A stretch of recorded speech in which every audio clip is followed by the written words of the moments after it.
Toby was just a poor fisherman, casting his nets into the forbidden waters of the Age River, a place whispered about in hushed tones by the elders. He thought he had caught the biggest fish of his life, but what he pulled from the water that day was never meant for human hands. What happened next would unleash the wrath of the ocean itself, summon ancient forces long thought to be myths, and drag Toby into a nightmare he could never escape. Sometimes, the most dangerous curse is the one you bring upon yourself, without even knowing it. This is the story of how a simple fisherman's greed doomed an entire village, and how the ocean always claims its dead in blood. Just before we dive deeper into this epic tale, we'd love to know where you're watching from. If you're enjoying this story, don't forget to like this video and hit that subscribe button, because tomorrow, we've got an extra special story lined up for you, and you definitely won't want to miss it. The village of Odin was known for its rich lands and the great river, Omiera, which had flowed through its heart for generations. The elders always spoke of the river with reverence, warning that its waters held secrets older than time itself. But hunger makes a man forget wisdom. Toby, a poor fisherman, had spent his whole life casting nets into the river, catching only enough fish to survive. His hut was small, his clothes were worn, and his stomach often grumbled at night. One fateful morning, he set out with his net, praying to the river spirits for a bountiful catch. The sun shone high, and the water glistened like melted gold. Toby waded into the river and cast his net. It was heavier than usual. His heart leaped. Had the spirits finally answered his prayers? Dragging the net to shore, he gasped. Inside, tangled with the fish, was a strange-looking creature. It was no fish, it had soft, shimmering blue skin, tiny webbed hands, and a long silver tail that gleamed under the sun. A water child. Toby whispered. He had heard of such things in old tales, but never had he seen one. His stomach rumbled. It was small, no bigger than a newborn goat. His hunger was stronger than his fear. That evening, Toby roasted the strange creature over his fire, its scent filling the air. He ate every last morsel, licking his fingers clean. He slept well that night, his belly full for the first time in weeks.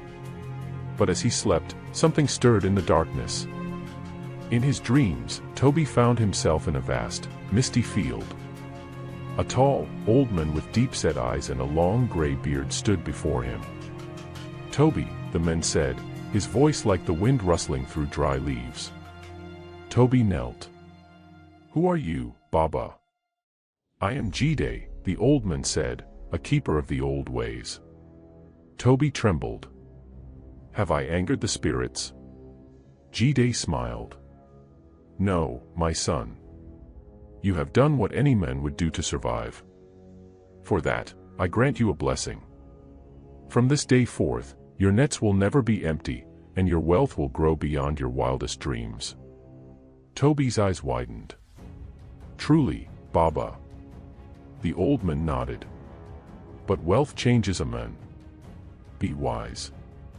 The dream faded, and Toby awoke to the sound of water lapping against the shore. He ran to his nets, heart pounding. As he pulled them in, his knees nearly buckled. The nets were full. Not just full, overflowing. More fish than he had ever caught in his life. His fortune had begun. Toby's life changed overnight. Every morning, his nets were full. Villagers whispered about his sudden fortune, and traders from neighboring villages came to buy his fish. His small hut became a grand house, built from the finest wood, with a red clay roof that shone under the sun. But wealth was not enough. Toby looked at the rich men in the village, the chiefs, the warriors, the traders. He wanted their respect. No, he wanted more. He wanted the highest seat in the land. He wanted to marry Princess Ada. She was the daughter of King Unknowingly, the ruler of Odin. Her beauty was like the morning sun, warm and golden. Her laughter was like music, and her presence made men weak in the knees. But she was promised only to a true prince. Toby had an idea. "I am not a fisherman anymore," he told himself. "I will become a prince. So he dressed in the finest robes, bought with his new wealth. He hired men to spread a story that he was a foreign prince from a distant land, exiled from his kingdom. A prince whose fortune had been restored by the gods. And the people believed. Far beneath the river, where the water was deep and dark, Nia wept. She was a mermaid queen, guardian of Omiera, and mother to the child who had been stolen from her. She had searched the waters, calling his name, but there was no answer. Then, she felt it, the truth, sharp as a spear. Her child had been eaten. A wail of grief echoed through the waters, shaking the riverbed. Fish darted away. Crocodiles swam to the surface in fear. The river churned, restless and angry. "I will not take his life," Nia whispered, her eyes burning with sorrow. "No. That would be too kind." She closed her eyes and let her voice drift through the waters, up into the ears of those who needed to hear it. The other suitors of Princess Ada. Toby stood before the king's court, his head held high. He had won the people's hearts. His riches were unmatched, his charm undeniable. But the true princes, the sons of noble kings, watched him with darkened eyes. Something was not right. How did a foreign prince, exiled and penniless, gain such sudden wealth? One prince murmured. "I have heard whispers," another said. "His fortune is unnatural. The river spirits are restless." The whispers grew louder. Doubt slithered through the palace halls like a snake. Princess Ada, however, saw none of it. She saw only the men who had stolen her heart. But fate was not done with Toby yet. The night of the final selection arrived. The palace was filled with music and laughter. Drummers beat their talking drums, their rhythms shaking the earth. The smell of roasted meat filled the air. At the height of the celebration, the doors burst open. A woman entered. Her skin shimmered like wet pearls, and her eyes glowed like the moon. Her robe, woven from riverweed, flowed like water as she walked. The air grew cold. The torches flickered. Nia had arrived. She stepped forward, her gaze locking onto Toby. "You," she said. The hall fell silent. Toby's mouth went dry. He knew, in that instant, that his secret had been laid bare. Nia turned to the king. "This man is not who he says he is." Gasps filled the room. The princes smirked. "He is no prince," Nia continued. "He is a fisherman who stole from the sacred river. He took what was mine. He took my child." The king's face darkened. The people murmured. Toby fell to his knees. "Forgive me." Silence. Nia's voice was sharp as a blade. She took a step closer, her eyes burning with power. "You took my child from me. Now, I take something from you." She raised a hand, her fingers curled like claws. "The price is blood," she said. "Your firstborn shall be mine." A gasp rang through the court. All eyes turned to Princess Ada. Her hand trembled over her belly. She was pregnant. Chaos erupted. The king rose in fury. The guards drew their swords. The princes whispered among themselves. Toby felt the weight of his sins crashing down upon him. But this was only the beginning. The palace erupted like a pot of boiling water. "The princess carries his child," someone cried. "A curse upon the royal bloodline," another voice wailed. King Unknowingly slammed his staff against the ground. The heavy thud silenced the room. His face was like stone, his lips pressed into a thin line. "Toby," the king's voice was low but sharp, "is this true?" Toby's body was frozen. His heart pounded like the festival drums. He had fought his way from poverty to the steps of royalty, only for it all to crumble before his eyes. He could not lie. Not now. He turned to Ada, his voice breaking. "Is it true?" Ada's hands trembled over her belly. She could barely speak, but the tears in her eyes were answer enough. The truth shattered whatever hope Toby had left. The people shouted in fear. The guards stood ready, their spears aimed at him. The suitors, who once envied him, now smirked at his downfall. And Nia, the mermaid mother, stood in the center of it all, calm as the deep sea before a storm. "You owe me a life," she said, her voice carrying across the chamber. "Your firstborn will be mine, as you took mine from me." Ada gasped, holding her belly tighter. "No," she whispered, shaking her head. "Not my child." But fate had already been set in motion. The ground beneath them trembled. The torches flickered wildly. The air grew thick with something unseen, something ancient. The river had come to collect its debt. King Unknowingly's face was unreadable, but his fists were clenched at his sides. The laws of Odin were clear, no cursed blood could sit upon the throne. But this was his daughter. A man's duty as king and his duty as a father were now at war. He turned to his advisors. What must be done? One elder, gray-haired and wise, stepped forward. The mermaid speaks truth. He has brought a curse upon this house. The child must be taken, or else the kingdom will suffer. No. Ada cried. Another elder shook his head. A life for a life. The fisherman must pay. No. Ada stepped forward, her voice rising in desperation. He is no longer a fisherman. He is my betrothed. My love. She turned to her father, her eyes pleading. You cannot let them take my child. The king's face darkened. And what would you have me do? Silence fell. Finally, King Unknowingly turned to Nia.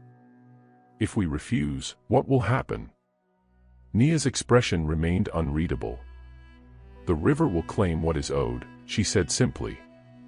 By force, if necessary. A chill ran through the crowd. Everyone knew what that meant. Famine. Disease. Drought. The river was the lifeblood of Odin. If the river turned against them, the kingdom would crumble. The king had no choice. His decision came swiftly, like the swing of a blade. Toby, he said, his voice firm, you are to be banished.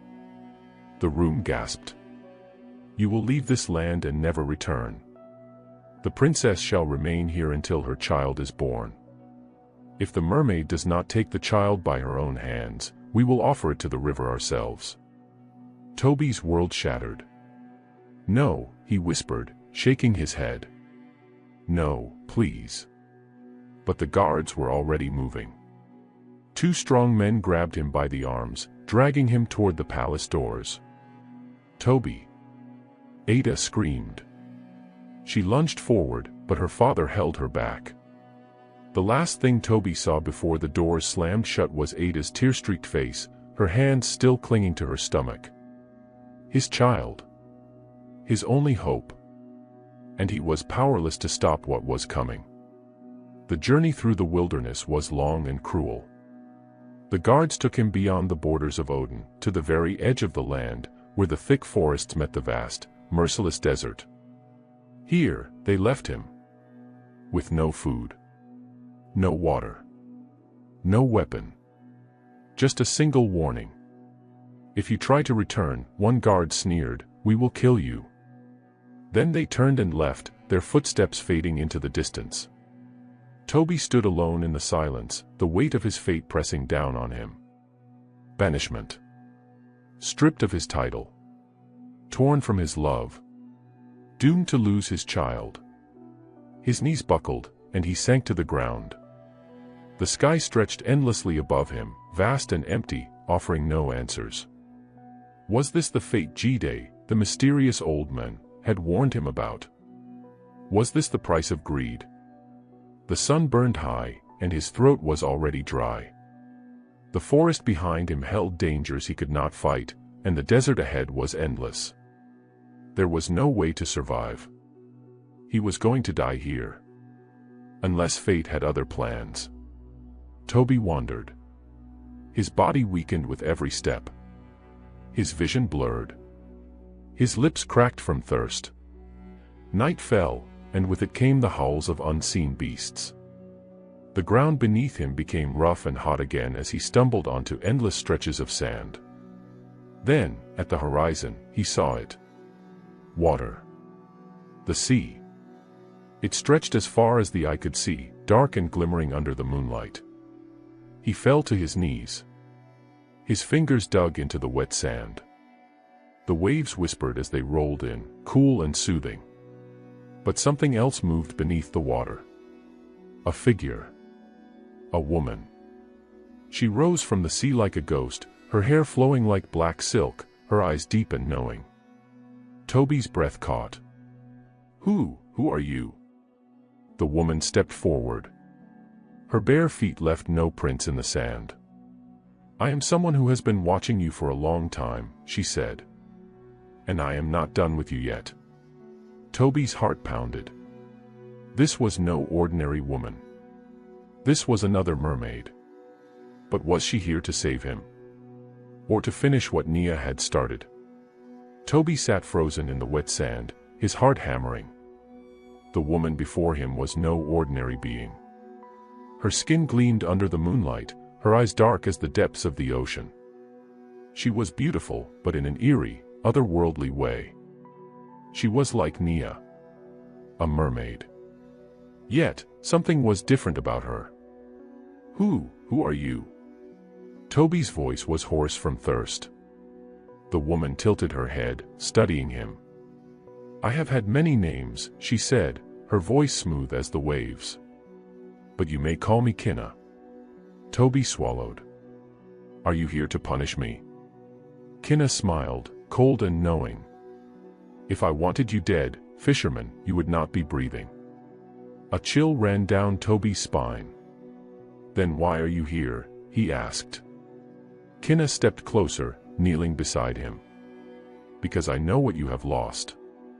And I know what you desire most." Toby's hands curled into fists. "My child."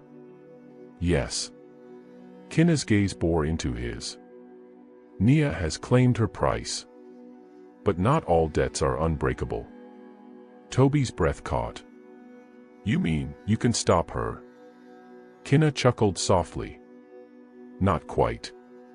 But I can help you fight back." Hope flickered in Toby's chest. "What must I do?" Kinna's smile widened. "Ah, now we come to the price." Toby tensed. He knew better than to trust easily. Kinna's fingers traced circles in the sand. "If I help you, you must do something for me in return. A simple thing, really." Toby narrowed his eyes. "What is it?" Kinna leaned in, her lips close to his ear. "You must steal something for me," she whispered. Toby's stomach twisted. "Steal? From who?" Kinna's smile deepened, her eyes gleaming. "From Nia." Toby's throat tightened. This was madness. How could he steal from the mother of the very child he had wronged? But what choice did he have? Toby hesitated. "What do you want me to steal?"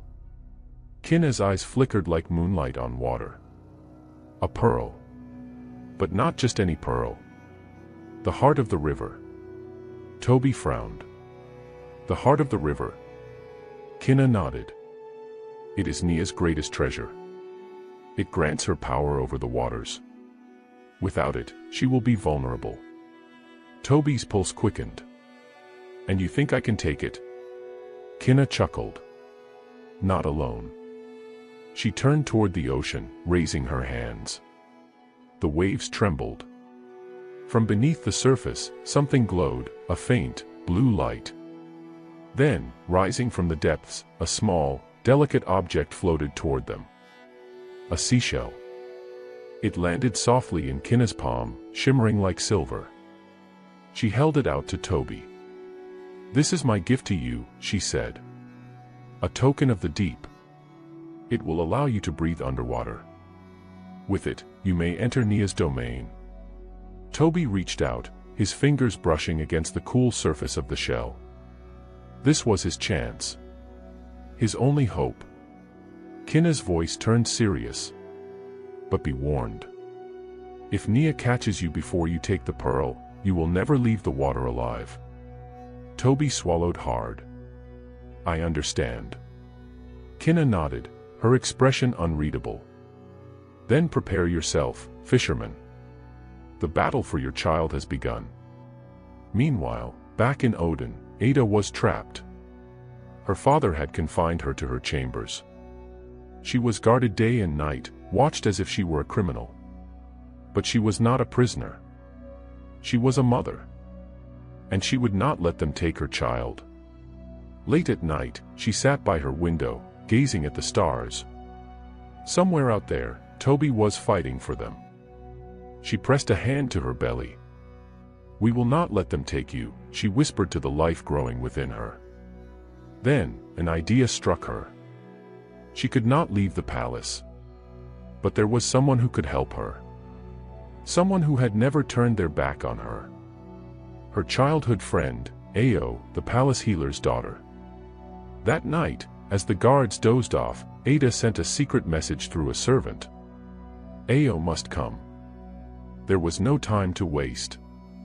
Toby stood at the edge of the sea, the enchanted seashell in his grip. The waves crashed against the shore, calling him forward. Kinna watched him with quiet amusement. Are you afraid? Toby exhaled sharply. No. She raised a brow. Good. Then go. Toby pressed the shell to his lips and whispered a prayer. Then, he stepped into the water. The moment the waves swallowed him, the magic took hold. He did not struggle. He did not choke. He breathed. The ocean stretched before him, deep and vast. Strange fish darted past. Coral shimmered in colors he had never seen before. And far below, a palace of stone and gold lay hidden in the darkness. Nia's home. Toby clenched his fists. He had one chance. He dived into the deep, toward the heart of the river's wrath. What happens next? Will Toby succeed in stealing the heart of the river? Can Ada escape the palace before it's too late? And what secrets is Kinna hiding? The battle for fate has begun. Toby swam deeper, the enchanted seashell pulsing faintly in his hand. He had never been in water this long before, never moved so easily through the depths. It was as if the sea itself welcomed him. The underwater palace of Nia loomed ahead, vast and silent. Its walls were carved from shimmering coral, glowing faintly in the darkness. Strange creatures slithered through the currents, their eyes watching him. A school of silver fish scattered as he approached the gates. They were enormous, carved from black stone, guarded by two towering warriors, mermen with spears of sharpened bone. Toby hid behind a cluster of rocks, his heart pounding. How would he get past them? Then, a voice whispered through the water. Use the shell. Toby hesitated, then pressed the enchanted shell against his chest. Immediately, his body began to change. His skin darkened, taking on the smooth, scaled appearance of the merman. His legs tingled, then fused together, transforming into a powerful tail. He was one of them now.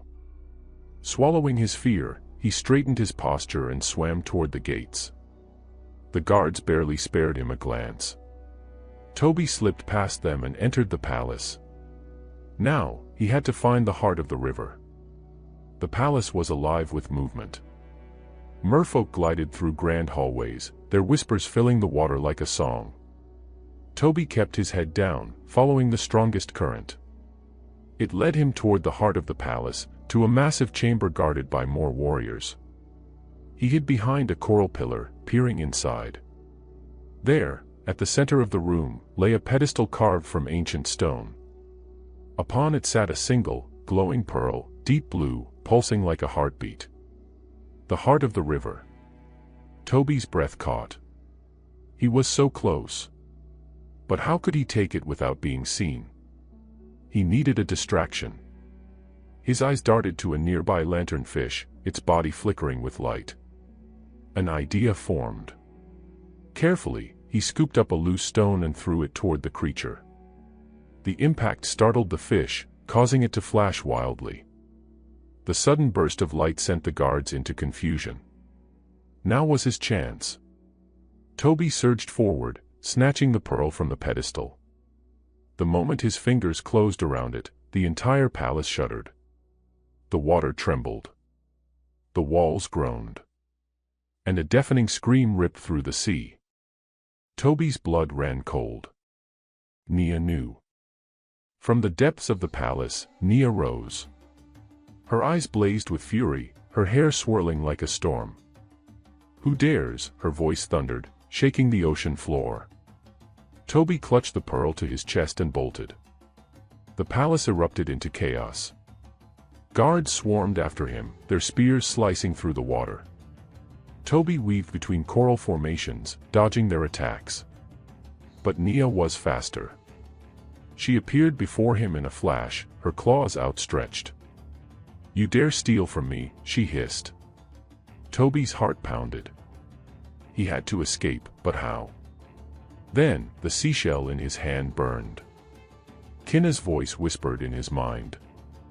"Break the shell." Without thinking, Toby crushed the seashell in his fist. A blinding light exploded. The water twisted, pulling Toby into a rushing current. He was yanked upward, shooting through the sea like an arrow.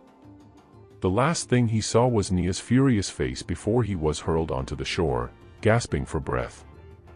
The pearl was still in his hands. But Nia would not stop hunting him now. Back in Odin, Ada paced her chambers, waiting. Finally, the door creaked open. Ao slipped inside, her eyes wide. "Ada, what's happening?" "The whole palace is whispering about a curse." Ada grabbed her friend's hands. "Ao, I need your help. I have to escape before they take my child." Ao's eyes darted toward the door. "The king has doubled the guards. How will you get past them?" Ada took a deep breath. "There is a hidden passage in the gardens. My mother once told me about it. We must go now." Ao hesitated, then nodded. "I'll get a cloak to disguise you." Moments later, Ada was draped in dark fabric, following Ao through the halls. They slipped into the gardens, moving swiftly. But just as they reached the passage, "Halt!" A guard blocked their path, his spear pointed at Ada's belly. "You are not to leave the palace," he growled. Ada clenched her fists. "I will not let you take my child." The guard smirked. "You don't have a choice." Ada's heart pounded. Was this the end of her escape? Or would fate intervene once more? Toby ran. He did not stop until he reached the forests beyond the shore. The pearl still glowed in his grip, its warmth pulsing against his skin. Kinna appeared before him, her expression unreadable. "You have done well," she said. Toby gasped for air. "Now, tell me how to stop Nia." Kinna's lips curved into a slow smile. "The pearl weakens her. But if you want to truly defeat her..." She leaned closer. "You must return to Odin." Toby's heart dropped. Odin, the place he was banished from. If he set foot there, the king would have him killed. But he had no choice. Ada was still there. And so was his unborn child. Toby squared his shoulders. "I will go." Kinna's eyes gleamed. "Then prepare yourself, fisherman. The final battle is near." Ada stared at the guard blocking her path, her heart hammering. His spear glinted in the moonlight, inches from her swollen belly. "You will not leave," he repeated, voice firm. But Ada was not the same timid princess she had once been. She had seen betrayal, suffered heartbreak, and now carried a child the kingdom wanted to take from her. She would not surrender. Ao gripped her arm, her fingers trembling. "Ada, we must do something." Before the guard could react, Ada snatched a handful of sand from the garden path and threw it into his eyes. The man let out a cry, stumbling backward, rubbing at his face. "Run!" Ada shouted. Ao pulled her forward, and together, they darted into the hidden passage, the entrance covered by thick vines. The moment they stepped inside, the air grew damp. The tunnel was dark and narrow, twisting beneath the palace walls. Ada fought to keep her breathing steady as they ran, her mind racing. If they could make it past the city walls, they had a chance. But would they be fast enough? Behind them, an alarm sounded. The palace guards knew. And they were coming. Toby stood at the edge of Odin, hidden beneath a heavy cloak. The pearl pulsed in his grip, its glow faint under the fabric. The last time he had been here, he had been dragged through the streets in chains, beaten, banished. Now, he was returning, not as a beggar, not as an exile, but as a father fighting for his child. Kinna stood beside him, her expression unreadable. "If they catch you, they will kill you," she reminded him. Toby's jaw tightened. "Then I won't let them catch me." Kinna chuckled. "Brave words, fisherman. But bravery is not enough. You will need a plan." Toby exhaled. He knew she was right. First, he needed to find Ada. Then, they had to escape, before Nia came for them all. Pulling his hood lower, he slipped into the city, his heart pounding. The game of fate was reaching its climax. And there was no turning back. Ada and Ao ran through the tunnel, their footsteps echoing. The exit was close. Ada could see the faint glow of moonlight ahead. But so could the guards. "They're in the passage," a voice shouted behind them. Torches flared, shadows flickered, and the sound of heavy boots filled the tunnel. They were closing in. Ada's lungs burned. She had to make it. Then, an arm yanked her backward. She let out a gasp, struggling, but strong hands held her firm. It was not a guard. It was Toby. "Ada." His voice was rough, desperate.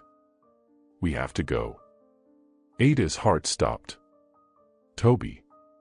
She touched his face, almost afraid he wasn't real. Then, a spear whizzed past them, embedding itself in the tunnel wall. The guards were too close.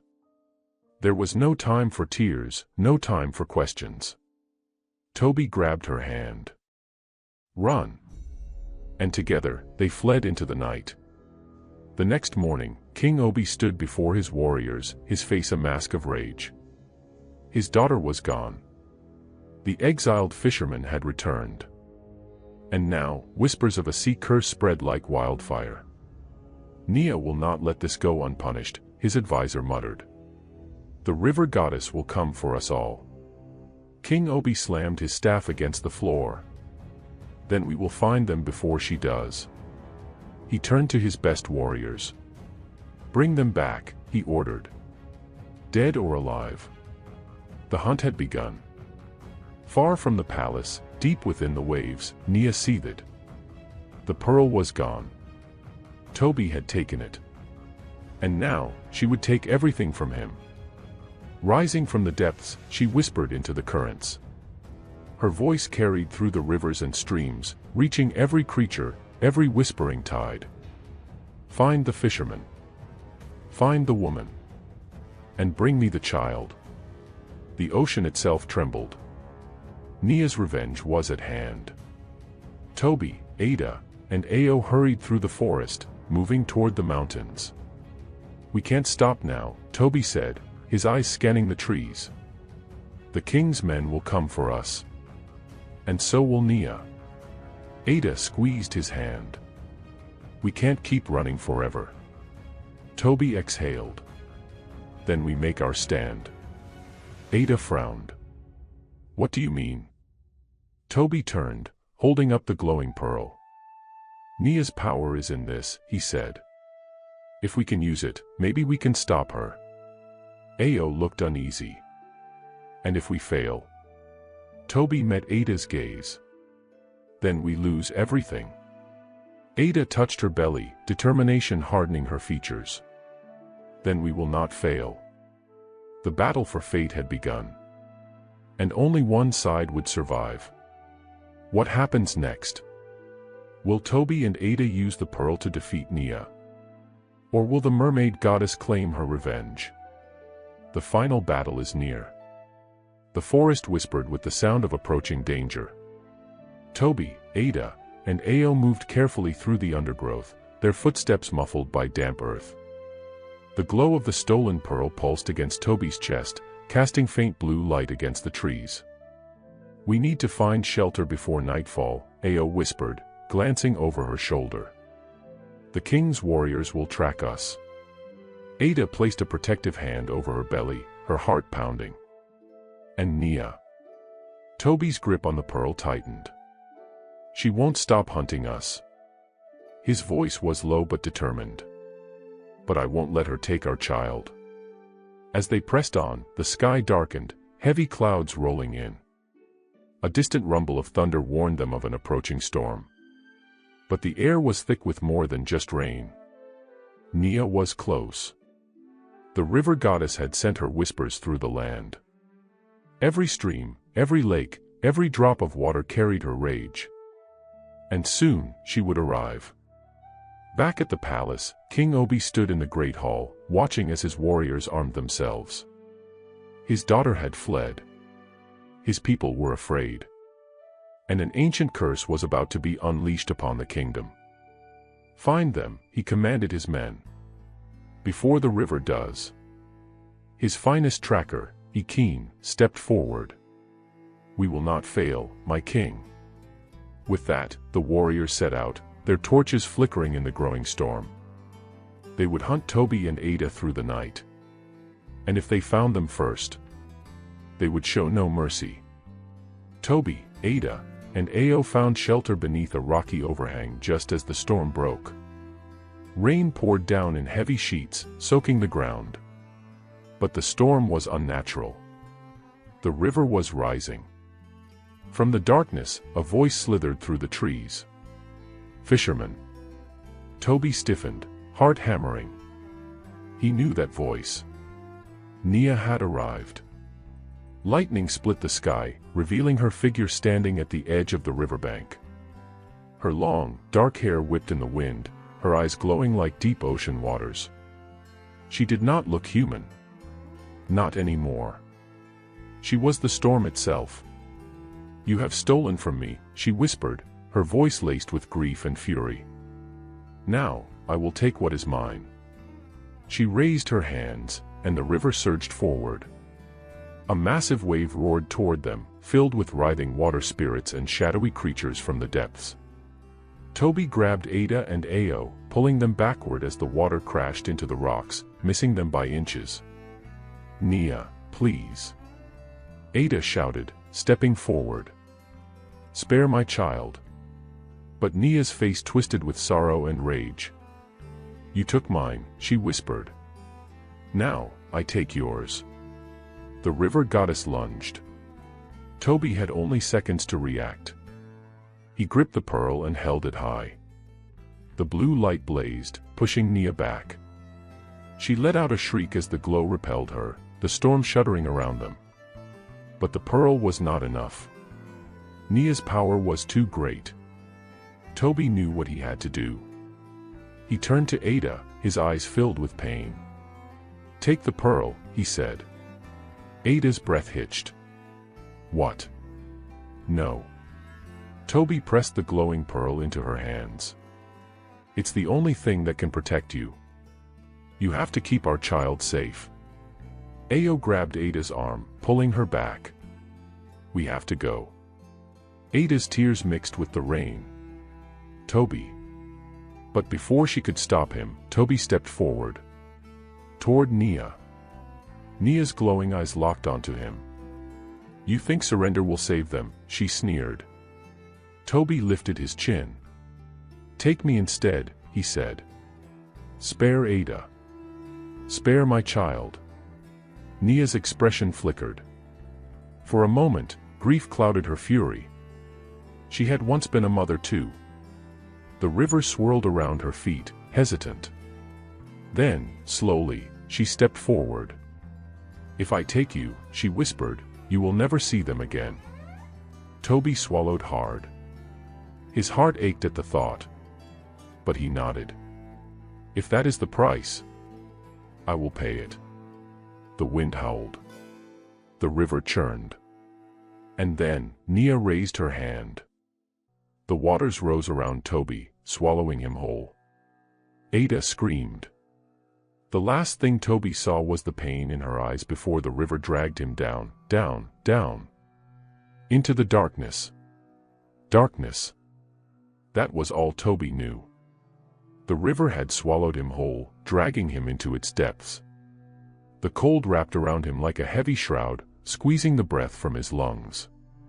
He tried to move, but the water was too strong. It pulled him downward, deeper than he ever thought a river could go. Then, suddenly, he could breathe. Toby gasped, his eyes flying open. He was no longer sinking. He was standing at the bottom of the river. But this was no ordinary riverbed. All around him, the water shimmered with an eerie glow. Strange, glowing fish darted through the shadows. A coral palace, massive and ancient, rose from the depths, its spires twisting like the branches of an ancient tree. And in the distance, figures moved. Toby's heart pounded. He was not alone. The figures stepped closer, their faces coming into view. Toby's breath caught in his throat. They were men. Fishermen, warriors, even nobles, dozens of them. But their skin was pale, almost translucent. Their eyes were hollow, filled with an unnatural sorrow. They moved slowly, as if trapped in an endless dream. "The lost ones," a voice whispered.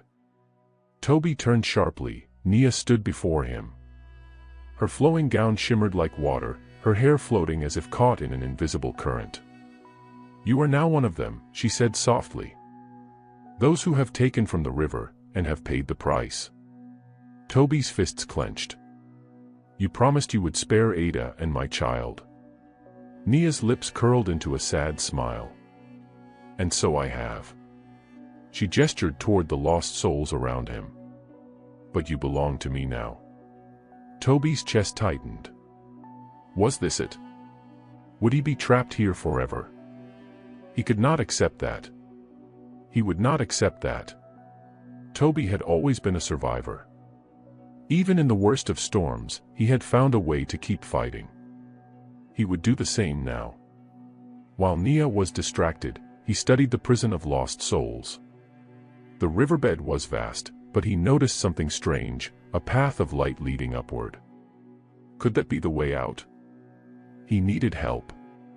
Toby turned to one of the lost men, an old fisherman with sad eyes. "Is there a way to escape?" he whispered. The man flinched, glancing at Nia in fear. Then, in a barely audible voice, he muttered, "The pearl." Toby's pulse quickened. The pearl. Ada had it. And if he could reach it, he might still have a chance. But how? He needed a distraction. Toby turned back to Nia, taking a deep breath. And then, he challenged her. "You still mourn your child," Toby said, stepping closer to Nia. "You punish me because you lost him. But do you really think this will bring you peace?" Nia's expression darkened. "You know nothing of my grief." "I know enough," Toby said. "You took my freedom, but I will make you a bargain." Nia's eyes narrowed. "You have nothing to offer me." Toby smiled. "I have knowledge." Nia hesitated. "What knowledge?" Toby exhaled, "Gambling everything. The soul of your child, it is not lost." For the first time, Nia looked uncertain. "If I find him," Toby pressed on, "will you let me go?" The water stilled. Then, slowly, Nia nodded. "You have 3 days," she said. "Fail, and you will belong to the river forever." The countdown had begun. Above the water, Ada clutched the glowing pearl, her heart heavy with grief. Toby was gone. And now, the king's warriors were closing in. She had to keep moving.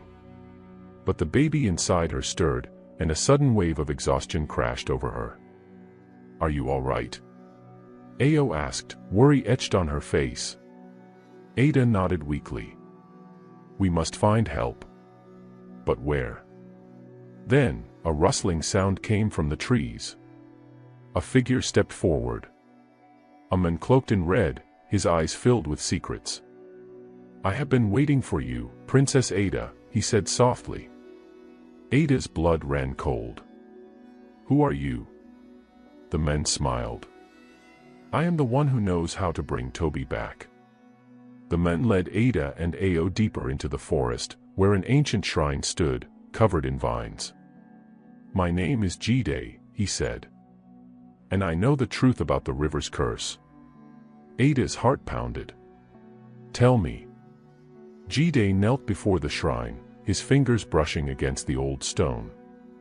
"The mermaid's child was never truly lost." Ada gasped. "Then where is he?" Jide's eyes met hers. "He was reborn." A cold chill ran through Ada. "Reborn, as what?" Jide hesitated. Then, in a whisper, he said, "As your child." "What happens next?" "Toby has only 3 days to find the lost soul. Ada has just uncovered a terrifying secret, and the kingdom is on the brink of collapse." Ada staggered backward, gripping her belly as Jide's words echoed in her mind. "Your child is the mermaid's lost son." "Impossible." Her breath came in quick gasps. "No. That can't be." Jide's gaze was calm but firm. "It is the truth." Ao looked between them, her eyes wide with fear. "But if that's true, then Nia will never stop hunting you, Ada." Ada's heart pounded. The river goddess thought she had lost her child forever, but in a cruel twist of fate, her lost baby had been reborn in Ada's womb. Would this revelation save them? Or would it doom them all? Meanwhile, beneath the river, Toby searched desperately. He had 3 days to find Nia's lost son, but he now understood the horrifying truth. The soul he was looking for wasn't here in the depths. It was inside Ada. Toby clenched his fists. How could he tell Nia? If she found out, would she rip the child from Ada's womb? Would she spare them, or would her rage consume everything? There was only one way to ensure Ada and the baby survived. Toby had to trick the goddess. He turned to the lost souls. "Help me," he pleaded. There must be another way to satisfy Nia's grief. The old fisherman who had spoken to him earlier stepped forward. His eyes glowed with an ancient wisdom. "There is a way," the old man whispered. "But it will require a sacrifice." Toby swallowed hard. "Whose?" The old man's gaze darkened. "Yours." At the palace, King Obi sat on his throne, his fingers drumming against the armrest. His daughter was missing. His kingdom was falling apart. And now, the whispers of the river's wrath filled his halls. One of his generals knelt before him. "Your Majesty, we have searched the land. The princess has vanished." Obi's jaw tightened. If he could not find Ada, there was only one other way to save his kingdom from the curse. He turned to the court priest. "Summon the spirit speakers. We will bargain with the river goddess ourselves." The priest hesitated. "But my king, to call upon her is dangerous." Obi slammed his fist on the throne. "Then let her come in fury. I will end this curse myself." The court fell silent. King Obi was about to do the unthinkable. The sky over the kingdom darkened. A storm like no other gathered above the palace. The river swelled, rising higher and higher, spilling into the streets. The people screamed as the waters consumed their homes. And then, she appeared. Nia. She rose from the flood, her glowing eyes burning with rage. You dare summon me, King Obi, she hissed, her voice like the roar of the ocean. The king stood tall. I do. And I demand an end to this madness. Nia laughed, a terrible, bone-chilling sound. You do not make demands of the river, she said. You have already lost. The waters swirled violently, threatening to consume the palace. And then, a single voice cut through the storm. Wait. The crowd turned. It was Ada. Soaked from the rain, the glowing pearl clutched in her hands, she stepped forward. And with unshakable courage, she spoke the words that would decide all their fates. I know where your son is. What happens next? Ada has just made a dangerous move. Toby is still trapped, the kingdom is drowning, and the truth is about to come out.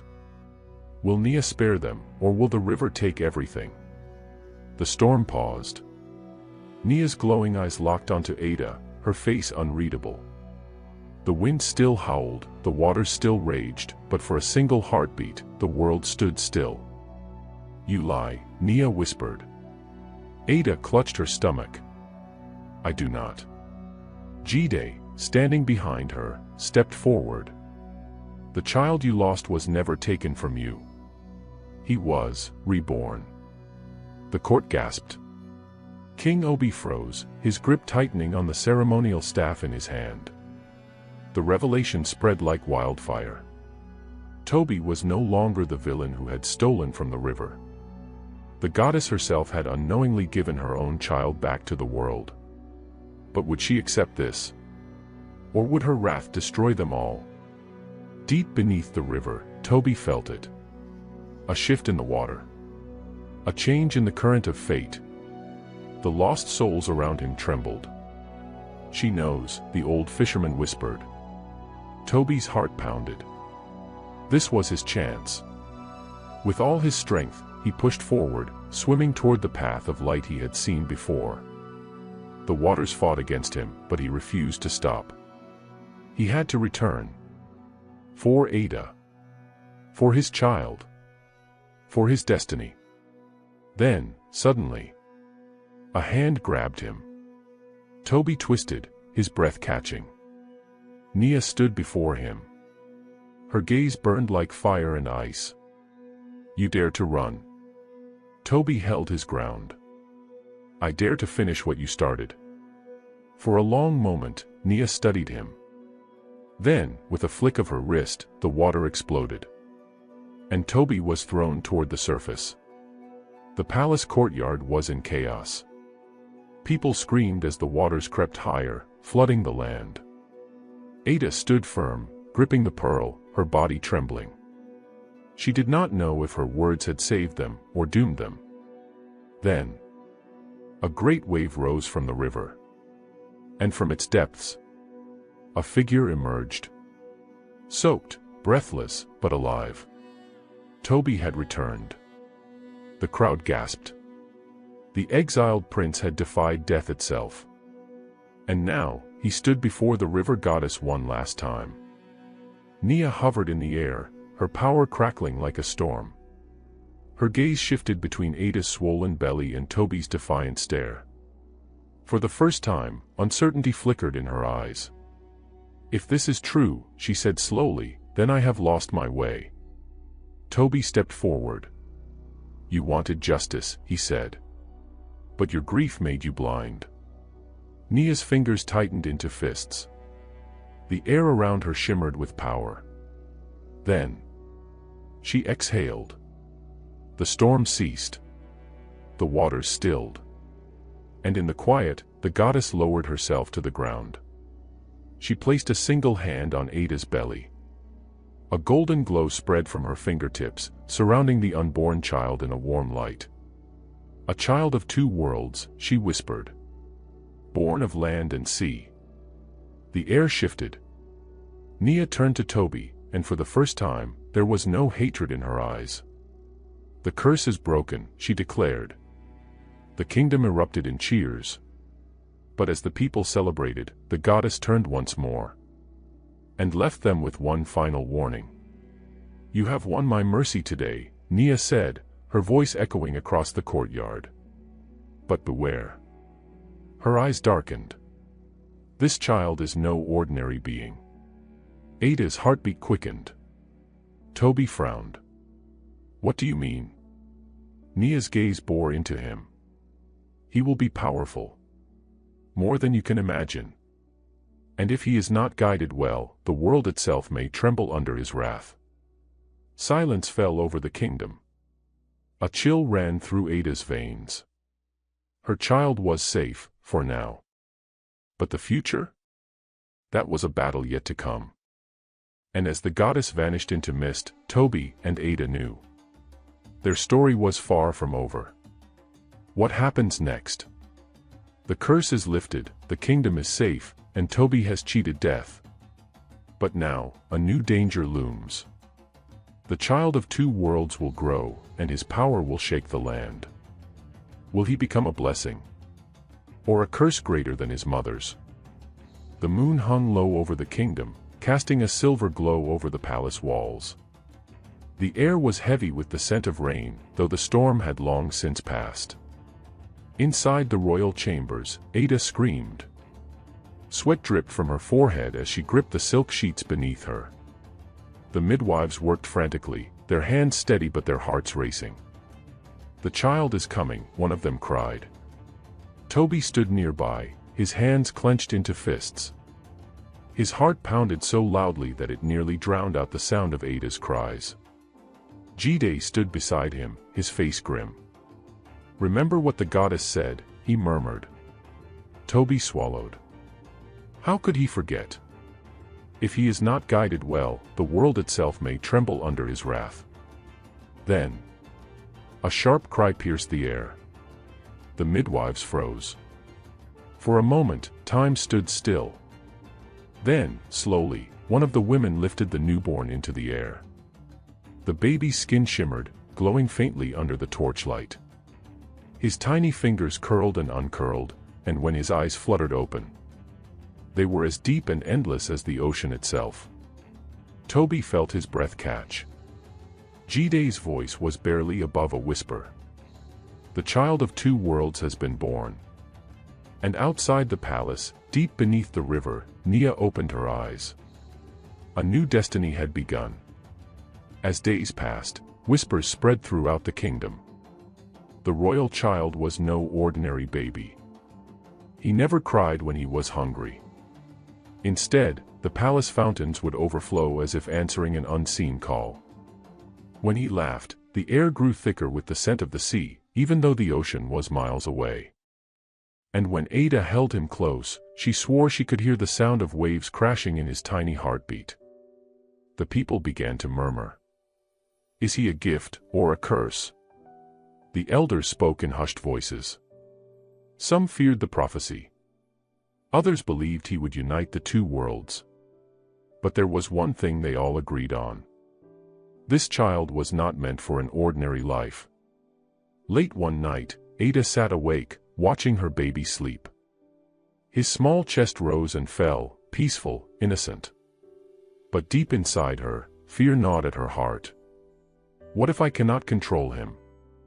She thought of Nia's warning. The goddess had not cursed the child, but she had not blessed him either.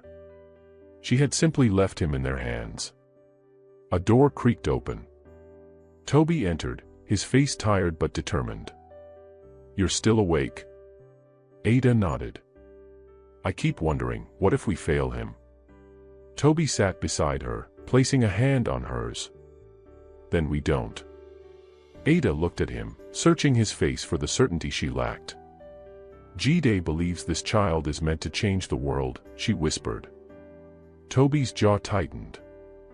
Then we will teach him how. But neither of them noticed the tiny, glistening droplets forming on the child's fingertips. Salt water.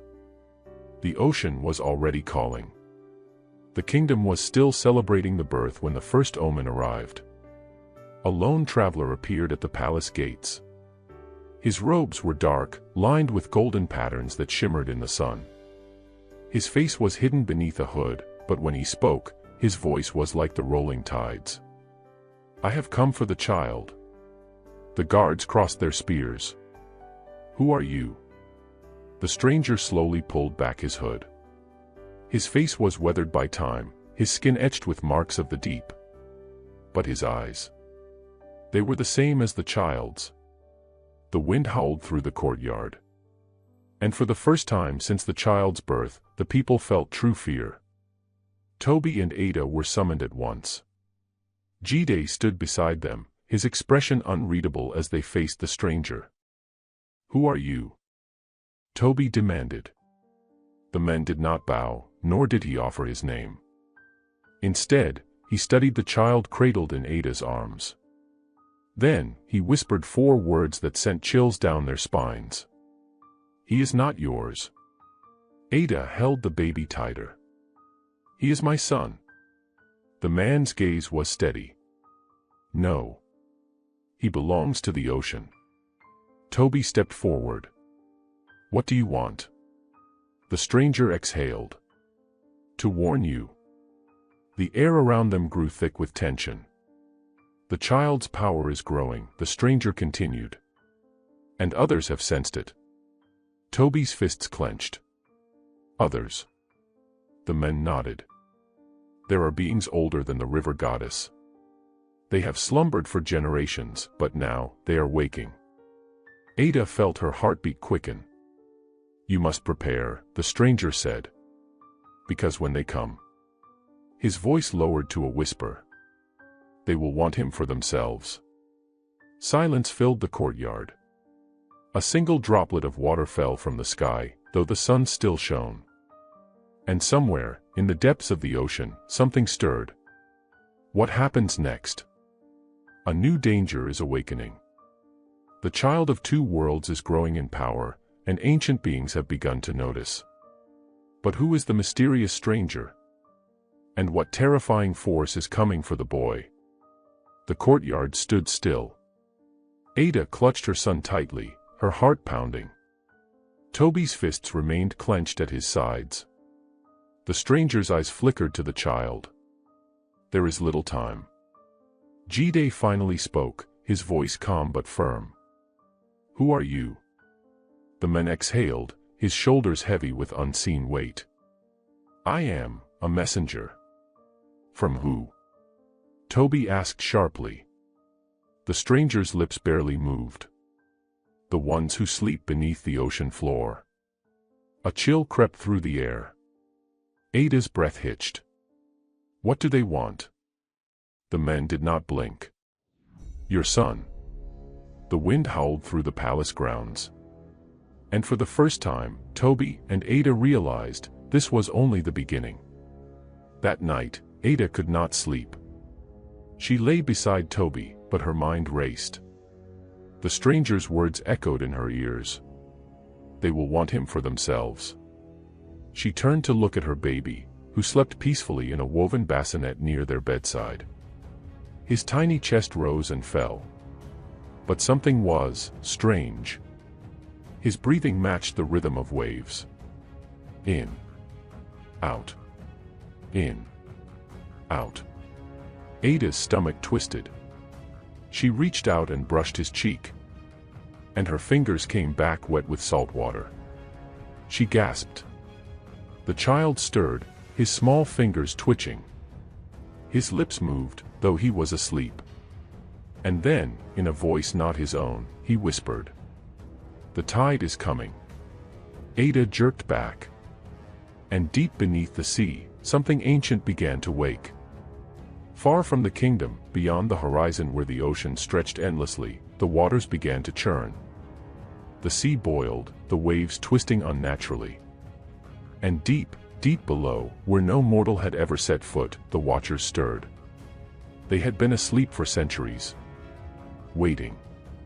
Watching. And now. They had sensed him.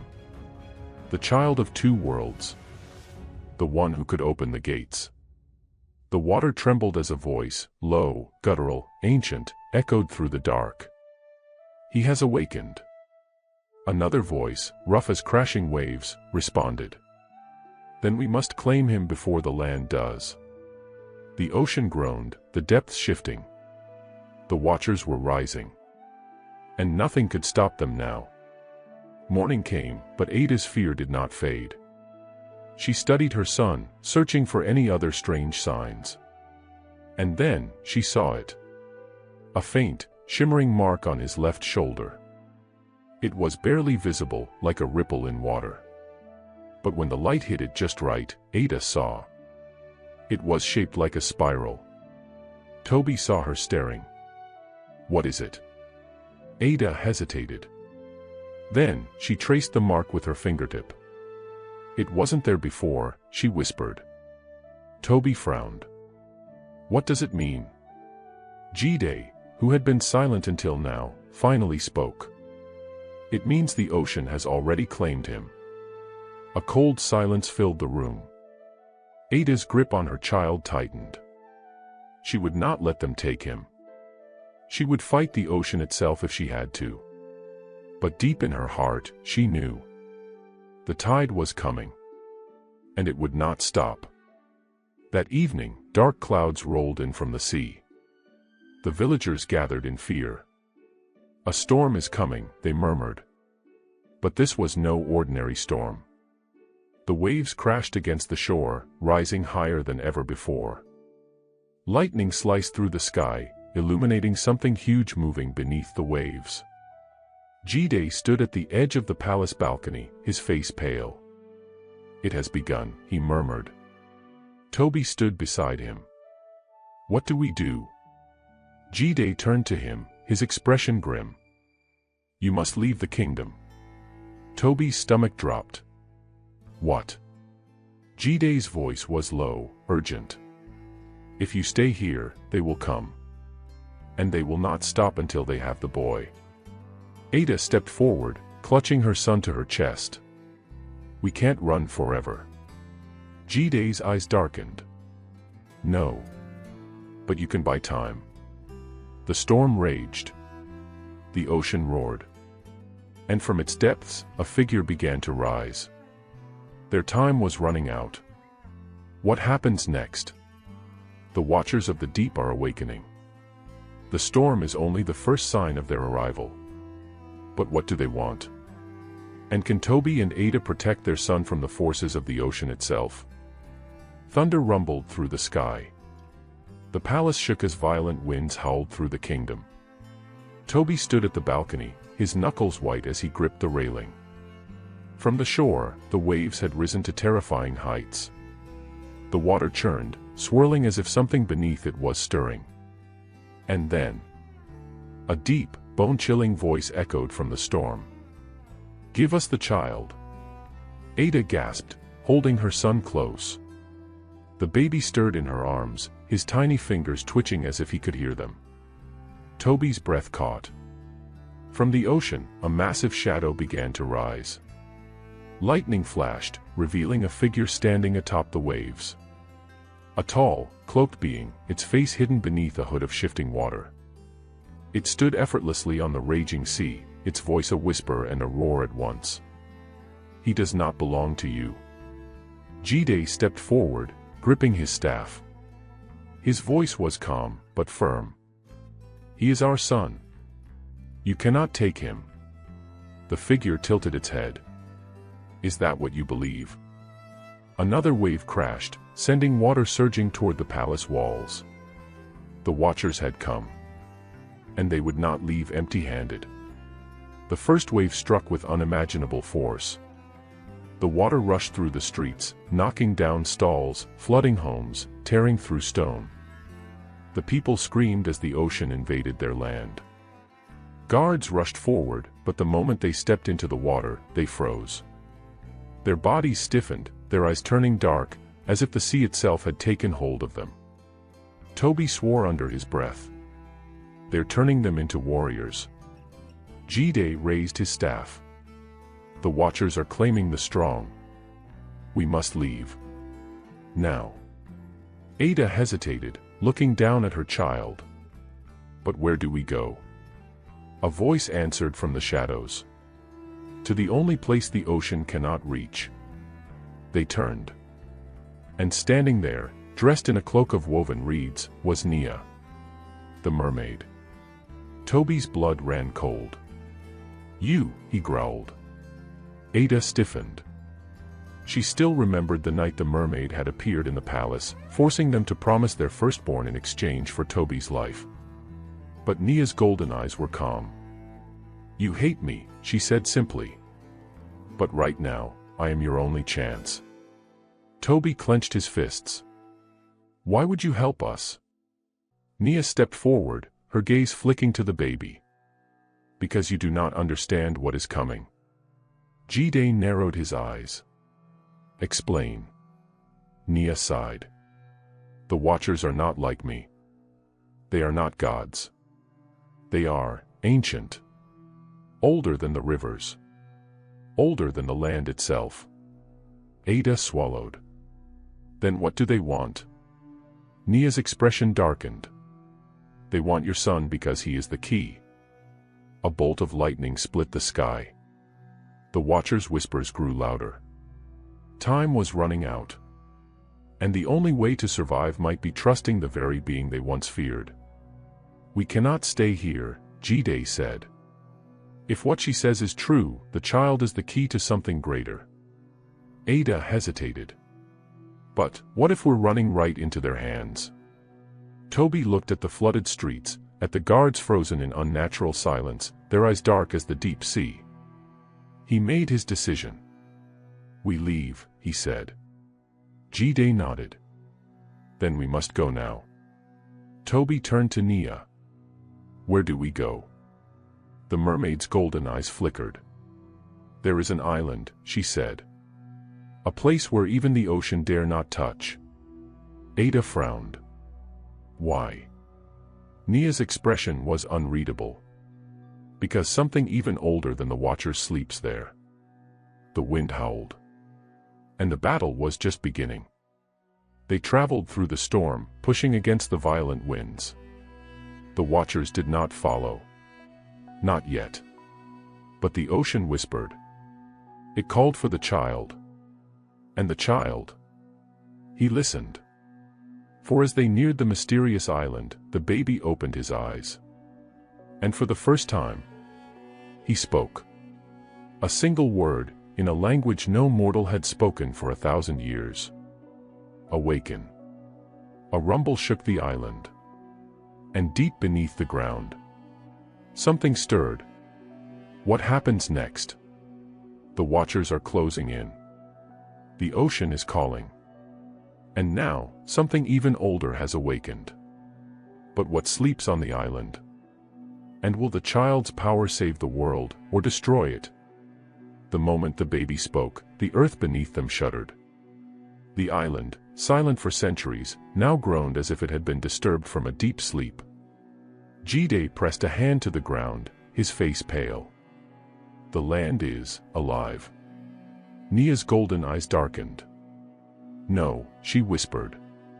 Something beneath it is alive. Toby tightened his grip on Ada's hand. What did he just say? Ada was trembling, holding their son close. It didn't sound like any language I've ever heard. Jide turned to Nia. You know, don't you? The mermaid hesitated. Then she exhaled. There was a reason the ocean feared this place, she said. A reason the Watchers never dared to come here. The air thickened with an eerie silence. Even the wind seemed to pause. Toby's heartbeat thumped loudly in his ears. What's buried here? Nia's voice was barely a whisper. The first guardian. The ground beneath them cracked. And suddenly, they were falling. The ground split apart, and they tumbled into the darkness below. Ada screamed, clutching the baby to her chest. Toby reached for her, catching her hand just as they plunged into the unknown. The air rushed past them, the fall endless, until, finally, they landed. Softly. As if something unseen had caught them. Jide groaned, pushing himself up. Is everyone all right? Ada checked the baby. He was silent, staring wide-eyed into the darkness. Toby helped her up. Where are we? A dim, golden light flickered around them. Strange symbols glowed faintly on the walls, ancient and pulsing like a heartbeat. Jide stepped closer, tracing his fingers over the markings. These are older than any writing I've seen. Nia remained still, her eyes darting around. We should not be here. Toby frowned. I thought you said this island was safe. The mermaid's throat bobbed. It was, until you woke him. Then, a voice rumbled through the darkness, low and thunderous. Who disturbs my sleep? The walls shook. And in the flickering light, something enormous began to move. The earth trembled. Jide, Toby, and Ada stood frozen as the ground beneath them shifted. Then, out of the darkness, it emerged. A massive figure, taller than the tallest trees, woven from stone and gold. Its body was marked with the same glowing symbols that covered the walls. Its eyes, deep and endless, locked onto the child in Ada's arms. At last, the guardian rumbled. Ada stiffened. At last, what? The guardian did not blink. He has come. The one who will tip the balance. Toby's chest tightened. Balance. Between what? The guardian's head tilted slightly. Between the land and the sea. A heavy silence fell. Jide exhaled. You mean the war between the Watchers and the gods of the land? The guardian's gaze did not move from the child. The war is already here. The baby blinked, staring up at the massive being. And then, he smiled. And in a voice that was not his own, he whispered, I remember you. The guardian bowed. And that was when Toby and Ada realized. Their son was not just any child. He was something more. Something far older than they could ever understand. Jide's breath came fast. No, that's impossible. The guardian remained still. And yet, it is true. Ada's arms tightened around her baby. He's just a child. The guardian's deep voice rumbled. No. He is a bridge. Toby swallowed. A bridge, between what? The guardian's golden eyes glowed. Between the gods of the ocean and the gods of the land. Jide took a step back. Then that means. Yes. The guardian looked at Ada. He is the firstborn of two worlds. A hush fell over them. And far above, beyond the cave, beyond the island, the ocean raged. The Watchers had felt it. They knew. And they were coming. The moment the guardian spoke, something in the ocean shifted. The Watchers, who had been waiting at the shores, suddenly moved. The waves rose, twisting into impossible shapes. Figures began to rise from the water, warriors, their skin glistening with the curse of the deep. Their eyes glowed black. And at the center of them all, a woman stepped forward. Her presence alone made the sea quiver. She wore a gown of woven mist, her hair like flowing rivers. Her fingers curled, and the tides obeyed her command. She was the queen of the Watchers. And her voice was the sound of the storm itself. Find the child. The warriors moved. The sea rushed forward. The war for the child had begun. What happens next? The guardian has awakened. The Watcher's queen is coming. The war for the child's fate is about to begin. Will the guardian protect them? Or will the ocean finally claim what it seeks? The ocean raged. Lightning split the sky. The waves swirled into a monstrous vortex as the queen of the Watchers stepped onto the shore. She did not need to walk. The water carried her. Her eyes, deep and endless, glowed like the darkest parts of the ocean. She raised a hand, and the waves rose higher, swallowing the land inch by inch. Behind her, warriors of the deep emerged, men and women taken by the ocean's curse, their bodies twisting with power from the Watchers. They had one mission: to find the child. The queen's voice echoed through the storm. He is ours. Return him now, or face the wrath of the sea." In the distance, the island shook. Deep below, in the cavern where Toby, Ada, and the others had fallen, the guardian of the land lifted its massive head. Its golden eyes blazed. "Then come and take him." The war had begun. The earth rumbled as the guardian rose to its full height. Its body, woven from stone, roots, and ancient power, pulsed with golden light.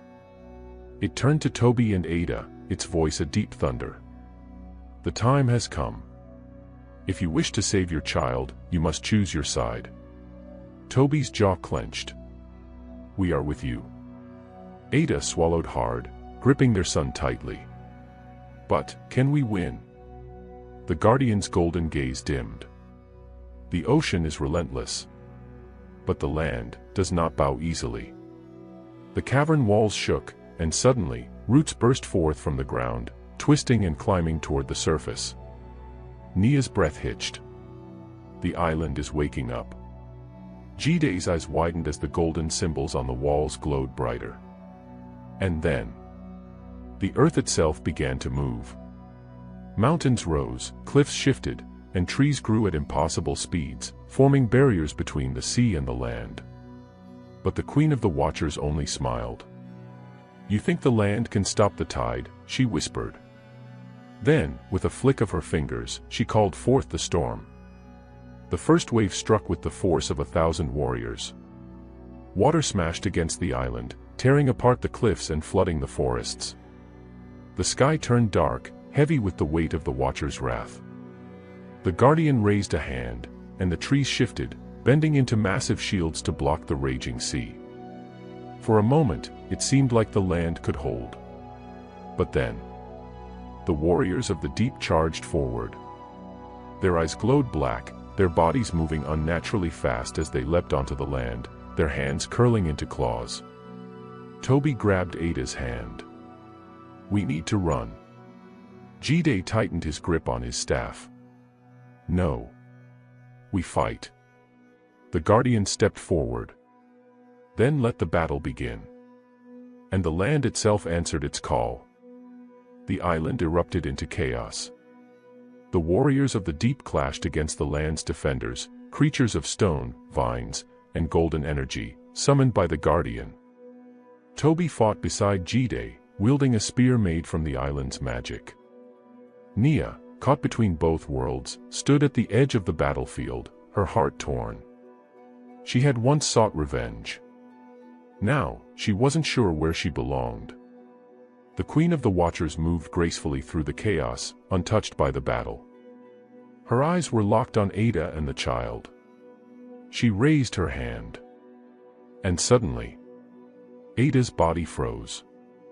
The baby let out a small gasp, his tiny fingers trembling as the ocean's power wrapped around him. The Queen smirked. "You cannot run from destiny." And in a flash, she vanished, taking Ada and the child with her. Darkness. Cold, endless darkness. Ada gasped, struggling to breathe as icy water wrapped around her body. She was no longer on the island. She was beneath the sea. The Queen of the Watchers stood before her, the child now resting in her arms. Her expression was unreadable. "Did you really think you could keep him from me?" she whispered. Ada shook, reaching for her son. "Give him back." The Queen tilted her head. "He belongs to the ocean." Ada's heart pounded. "No," she said, her voice firm. "He belongs to himself." The Queen's lips curled into a slow, knowing smile. "We shall see." And with that, she turned. And the ocean swallowed them whole. What happens next? The Queen has taken Ada and the child into the deepest depths of the sea. Toby, Jide, and the Guardian must find a way to reach them before the Queen claims the child forever. Will Ada be able to protect her son in the Watcher's domain? Can Toby and Jide save them before it's too late? The war between land and sea is far from over. Darkness. Ada's lungs burned as she sank deeper and deeper into the ocean's abyss. The water around her was freezing, thick and endless, pressing against her from all sides. She struggled, reaching for her baby, but the Queen of the Watchers held him tight in her arms, moving effortlessly through the deep. "Stop fighting," the Queen said, her voice a calm echo in the water. Ada's vision blurred. She was losing air. Her limbs weakened, her body sinking. No. She wouldn't give up. With the last of her strength, she reached out, toward her son. The baby turned his head, his small, glowing eyes locking onto hers. And suddenly, the water around Ada shifted. A strange warmth spread through her body. The crushing weight of the ocean lifted, and suddenly, she could breathe. Her eyes widened. What? The Queen watched her with an amused expression. He is awakening. Ada clutched her chest, realizing the truth, her child had saved her. But why? And how? The Queen turned, swimming deeper. Come, Ada. You must see what awaits him. The shadows of the deep stirred. And something ancient moved beneath them.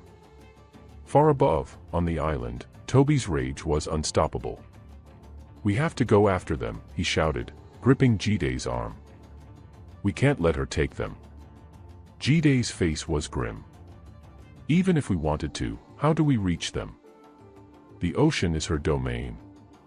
Nia, standing nearby, had been silent. Now, she stepped forward. "There is one way." Toby turned to her, his eyes wild with desperation. "Tell me." Nia hesitated. "It is dangerous." "I don't care." Toby snapped. "I will walk into the depths of the sea myself if I have to." Jide placed a firm hand on his shoulder. "Think, Toby. If we act recklessly, we'll all be lost." Toby clenched his fists, but forced himself to breathe. Nia's golden eyes flickered with uncertainty. "The Queen may control the ocean, but there is one thing even she cannot defy." Jide narrowed his eyes. "What?" Nia exhaled. "The path of the lost." A cold wind blew over the island.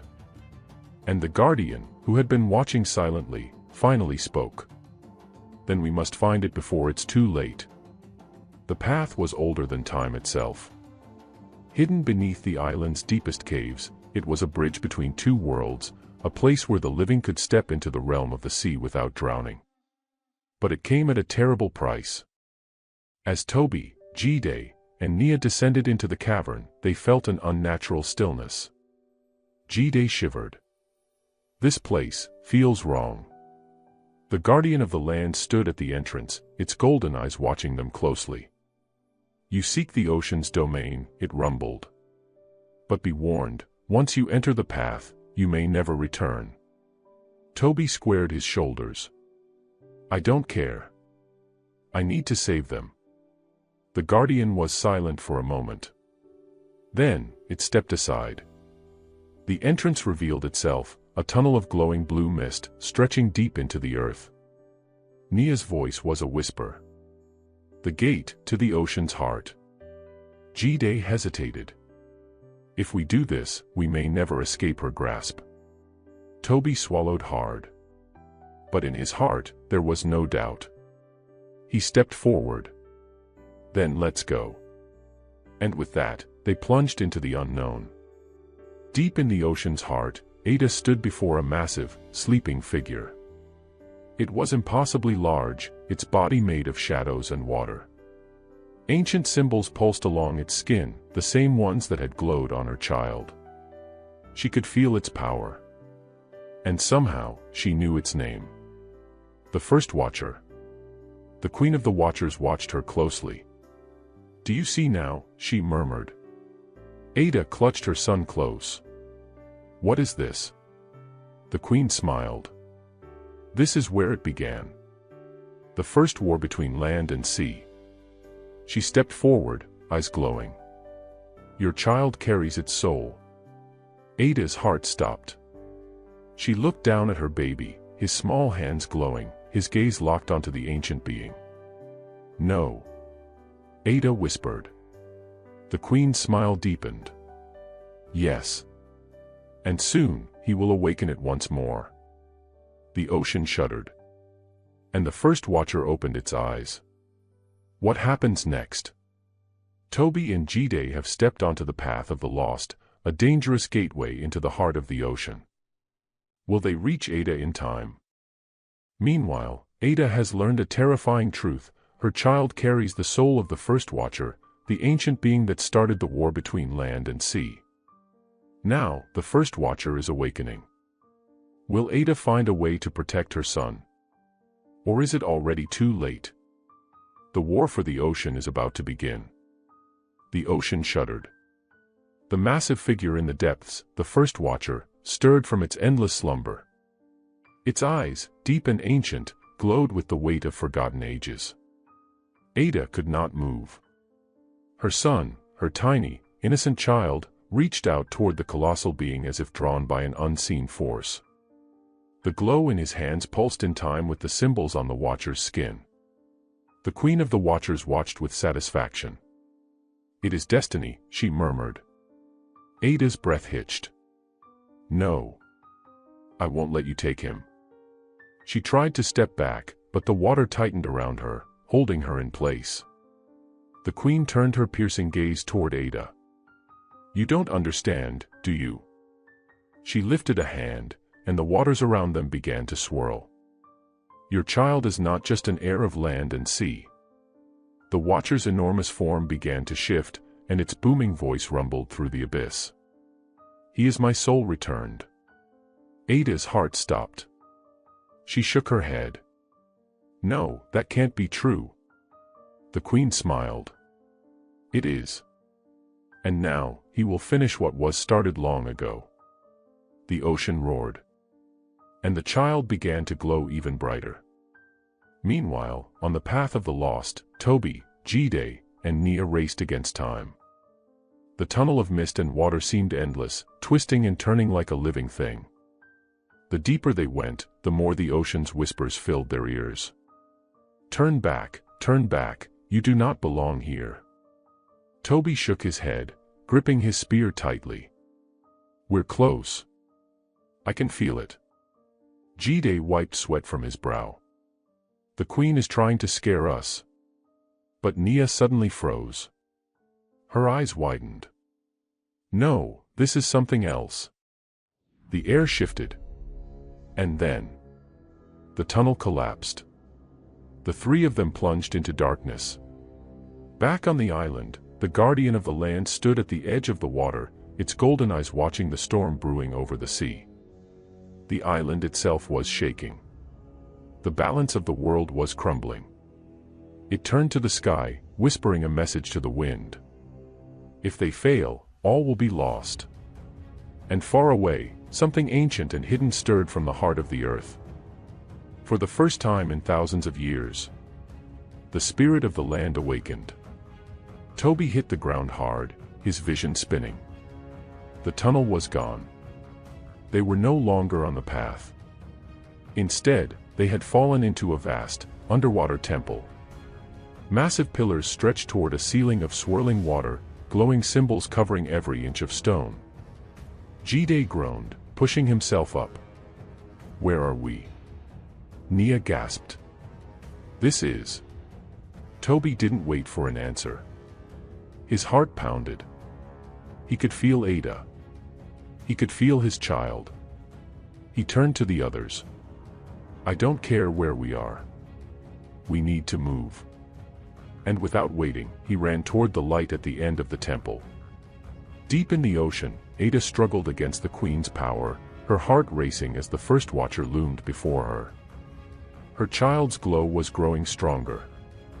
The Queen lifted her hand, preparing to complete the final ritual. But then, something unexpected happened. The child's tiny fingers clenched, and he turned away from the Queen. The glowing energy rippled, but instead of flowing toward the Watcher, it pulsed backward, wrapping around Ada instead. The Queen's eyes narrowed. The first Watcher's voice shook the ocean. What is this?